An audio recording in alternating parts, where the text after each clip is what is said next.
Hello, and welcome to Engineering the Future, a podcast presented by the Ontario Society of Professional Engineers. I am your host, Jerome James.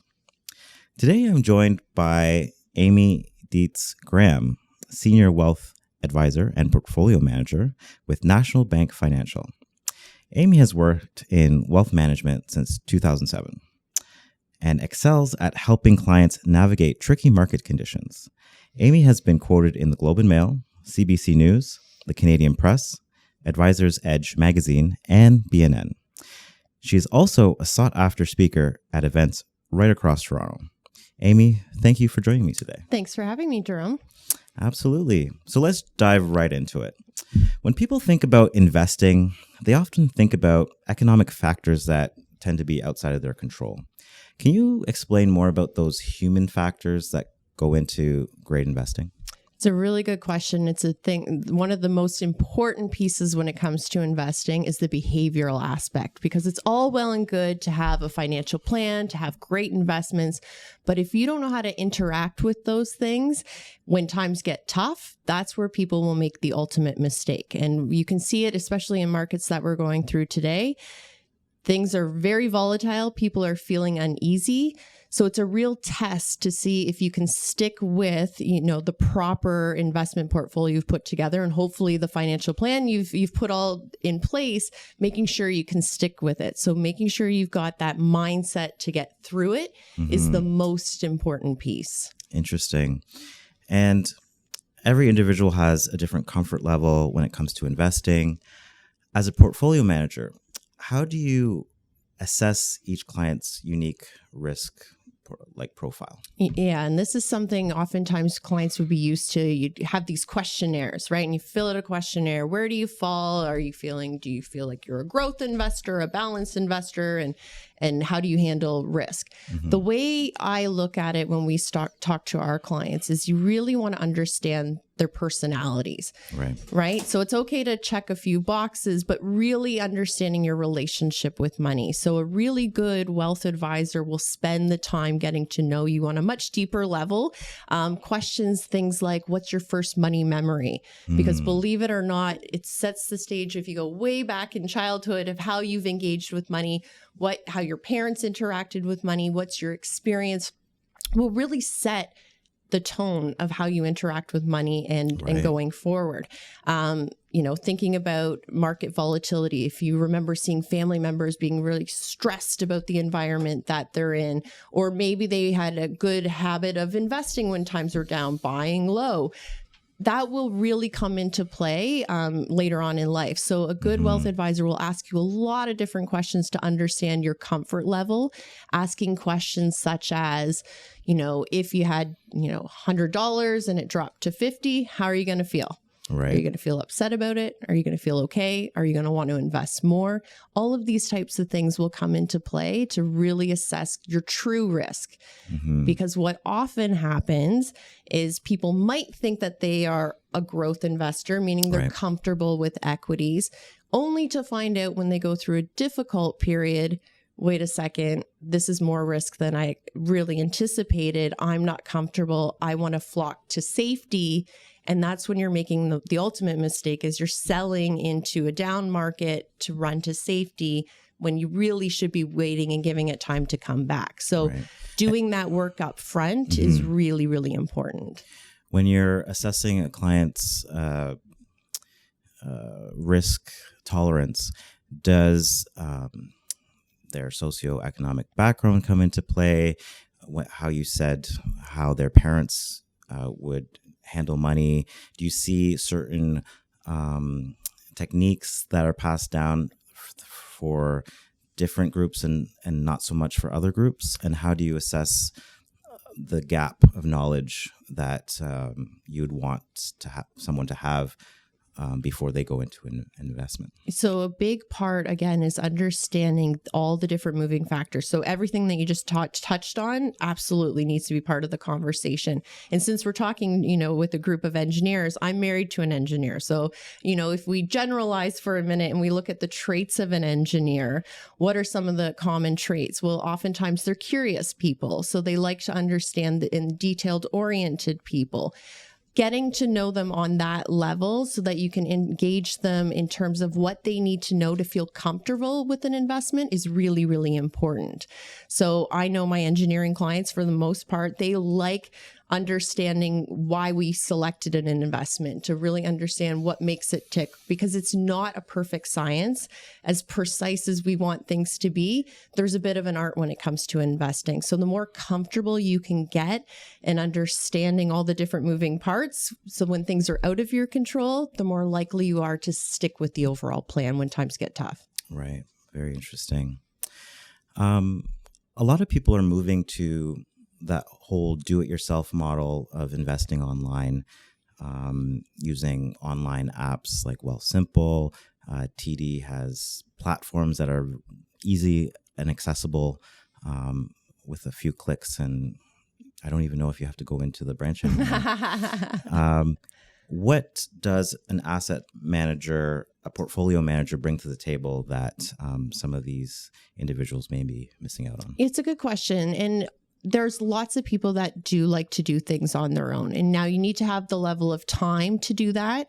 Again, when we're talking about behavior, you really have to be able to self-assess your own behavior when times get tough. Right. So why clients will ultimately work with an advisor oftentimes is, I say it all the time, our clients are bright, brilliant people. They could do this on their own, but they're usually time constrained, busy doing what they love best, or when they do get downtime, they have other passions that interest them. And so they look to partner with somebody that truly understands them and their family situation to put a plan into place that they're comfortable with. And then our job is to run it on a day-to-day basis for them. But often checking in to say, here's where we're at, making sure if there's been any changes in their lives.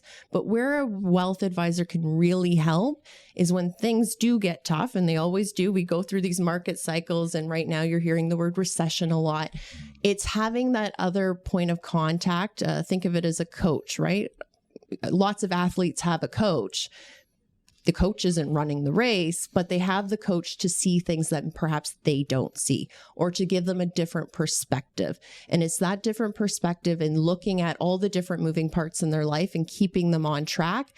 That is really where you get that compounding or that gap up in terms of rate of return. Okay. Interesting. Engineers like to do things that are precise and predictable. That's what their trade kind of stands for.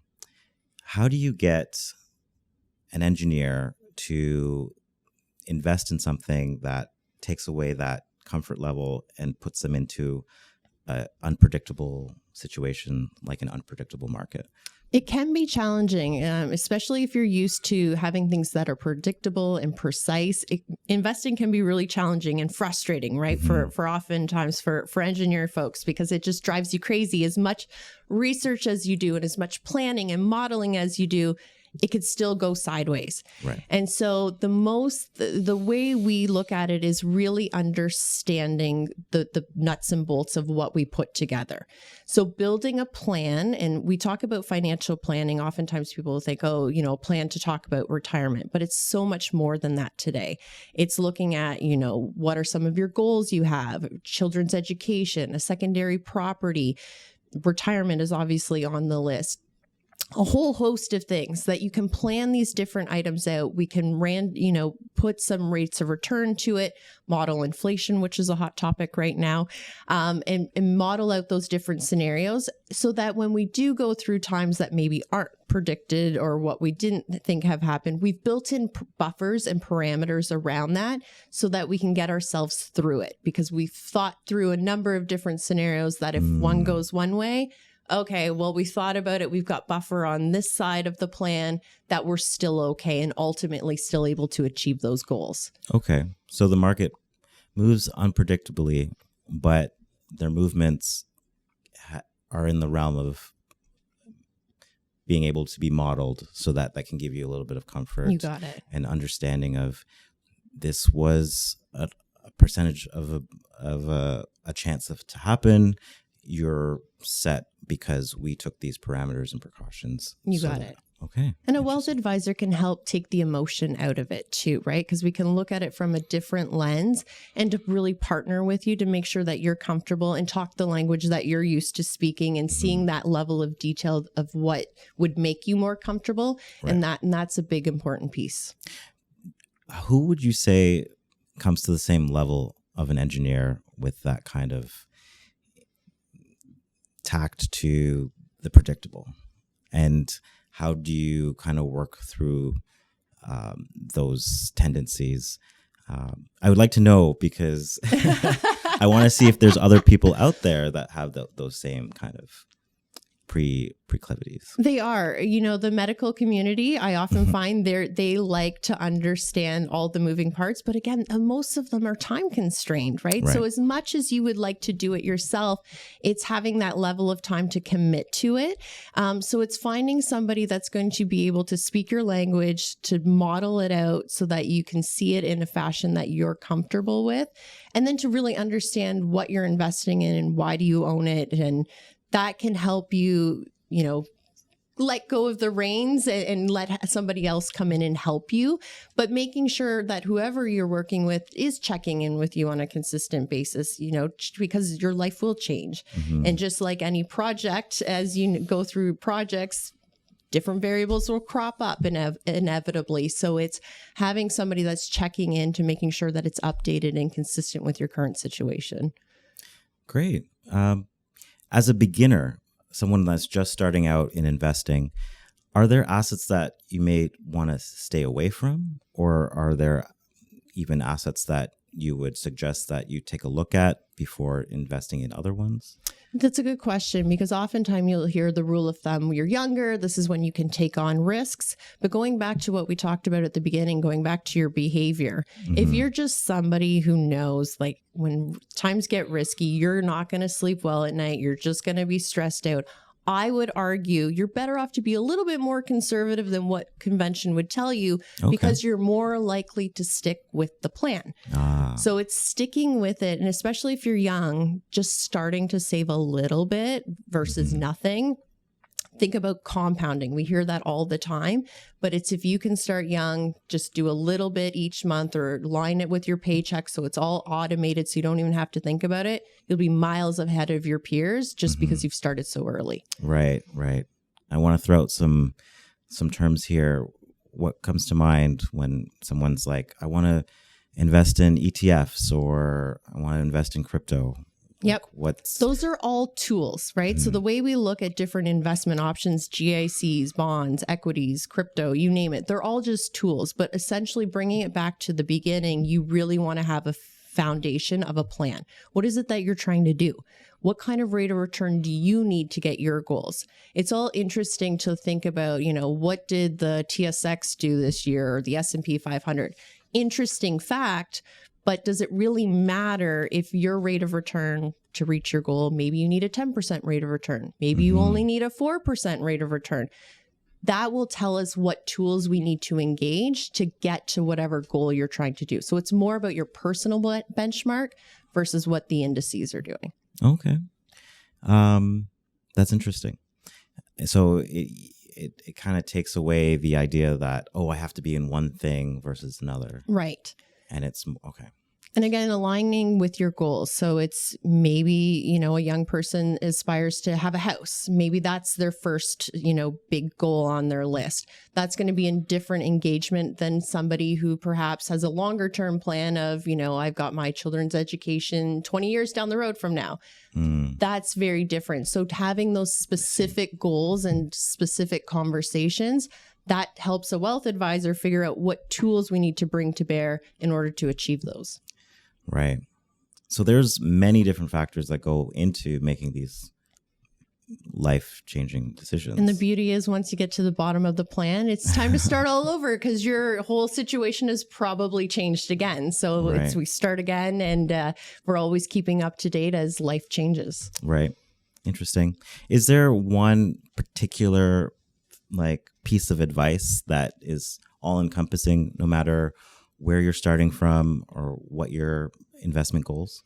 I think having a real honest conversation with yourself as to what your true risk parameter is so that you can set up a foundational plan so that when you get through difficult times, you don't make the ultimate mistake like we saw in 2008 where, a high proportion of Canadians sold to cash only to miss the turnaround of the market. We don't want people to go through that because that can really have a really major impact longer term.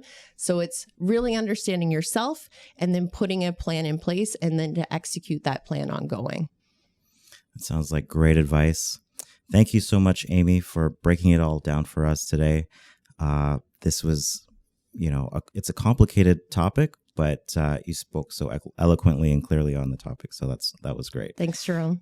Once again, I just spoke with Amy Dietz-Graham, who is a senior wealth advisor and portfolio manager with National Bank Financial. I'm your host, Jerome James. This has been Engineering the Future. Thank you for listening.